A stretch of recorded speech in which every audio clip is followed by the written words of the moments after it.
ঘেরাও করে রেখেছিল, কোনো মানুষের প্রবেশ করতে দিচ্ছিল না, কোনো ধরনের সন্দেহভাজন গতিবিধি দেখলে তারা আটকিয়ে দিচ্ছিল।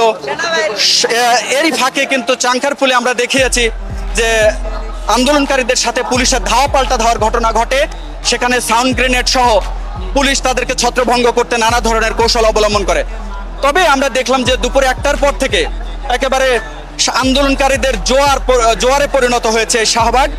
রাজধানী শাহবাগের আশপাশের যে ওভারব্রিজের ছাদ এবং এখানে একটি মনোগ্রাম রয়েছে, সেটির ছাদে এবং জাদুঘরের আশপাশে প্রত্যেকটি সড়কে কিন্তু মানুষের অবস্থান, এবং এখানে সেনাবাহিনীর প্রচুর উপস্থিতি রয়েছে। পুলিশেরও উপস্থিতি শাহবাগ মোড়ের চারপাশে নেই, পুলিশ রয়েছে, তবে এই শাহবাগের থেকে বেশ খানিকটা দূরে, 1 কিলোমিটার দূরে পুলিশের কাছাকাছি ভিড়তে দেওয়া হয়নি।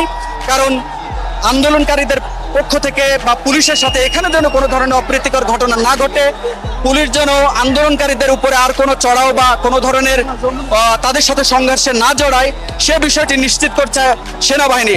এবং আমরা একটি এখানে খুবই স্পর্শকাতর দেখেছি যে আন্দোলনকারীরা সেনাবাহিনীর সদস্যদেরকে জড়িয়ে ধরে তারা তাদের এই অবস্থানকে, শান্তিপূর্ণ অবস্থানকে তারা সাধুবাদ জানিয়েছে।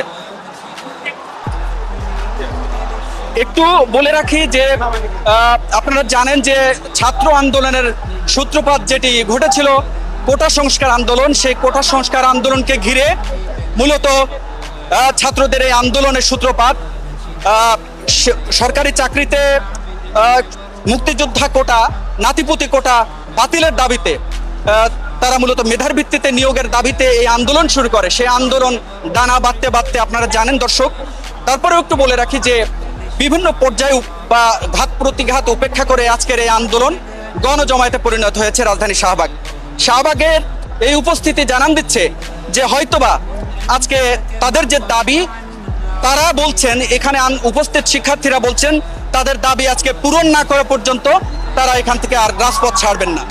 তো এই যখন অবস্থা, তখন এই আশপাশের অবস্থাগুলো যদি একটু বলি যে এখানে কোটা সংস্কার আন্দোলনকারী যারা সমন্বয়কারী ছিলেন, কোটা সমন্বয়কারী থেকে এখন তারা কিন্তু বৈষম্য বিরোধী ছাত্র আন্দোলনে পরিণত হয়েছে।